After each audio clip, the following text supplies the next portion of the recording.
Hey everyone, Dr. B here. Thanks for tuning in. Wanted to talk to you guys today about how to get sober with limited financial resources. Because let's be honest, not everyone has, $100,000 a month to go to luxury rehab centers. And there's many other ways to get sober without spending lots of money. And so I wanted to go over a couple of those with you guys today and let you know what's available. First of all, there's lots of community mental health resources out there. I used to work at a couple different ones. When I was in grad school, I worked downtown in LA on Skid Row with Pepperdine has a clinic there, as well as I worked at the South Bay Center for Counseling in El Segundo. So there's lots of community mental health places that have sliding scale fees based on your income. They will help you pay whatever you can, and in many cases they will just see you for free. So you just got to do some research and find out kind of what community resources exist in your area, and explore them and find a therapist that can help you in that process. There's also for vets. There's VA hospitals, which I also worked at for a year, that have dual diagnosis programs for addiction and vets struggling with mental health issues. So, utilize those resources. And then there's obviously Alcoholics Anonymous, Narcotics Anonymous, and then there's also what's called Smart Recovery, which is a secular science-based kind of community support group similar to AA. And then there's also Refuge Recovery, which is more of a Buddhism, kind of meditation-based approach to recovery. But the strength of those three organizations are really kind of giving you, community support.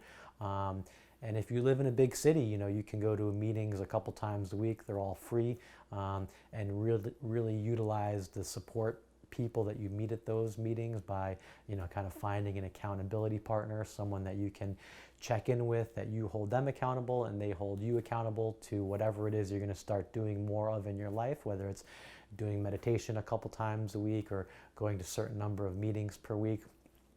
It really helps to have someone keep you accountable and vice versa. What else?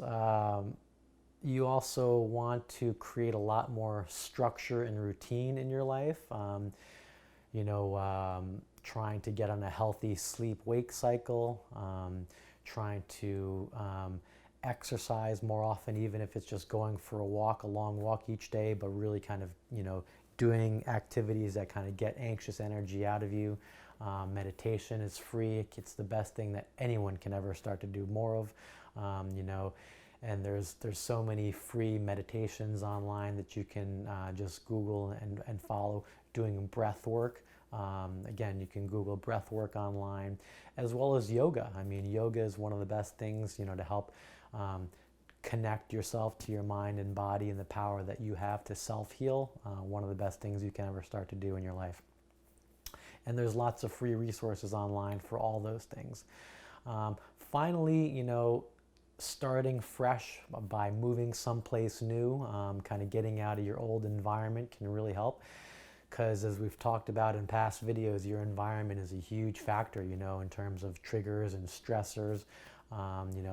Family, as much as we love them, they can drive us crazy, and so as well as friends, if we kind of have a really, kind of dysfunctional social network where kind of all of our friends are using buddies, really kind of getting yourself out of that environment and going someplace new and having a fresh start, but with these resources that I'm talking about, kind of doing your homework ahead of time, finding out the meetings resources that exist in that area, finding a job, creating much more structure and routine in your life.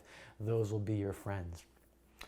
All right, guys, thanks for tuning in. Hope this was helpful. As always, send me any emails or direct messages with any topics or questions you'd like me to address for future topics. Take care of yourself and others. Peace and love.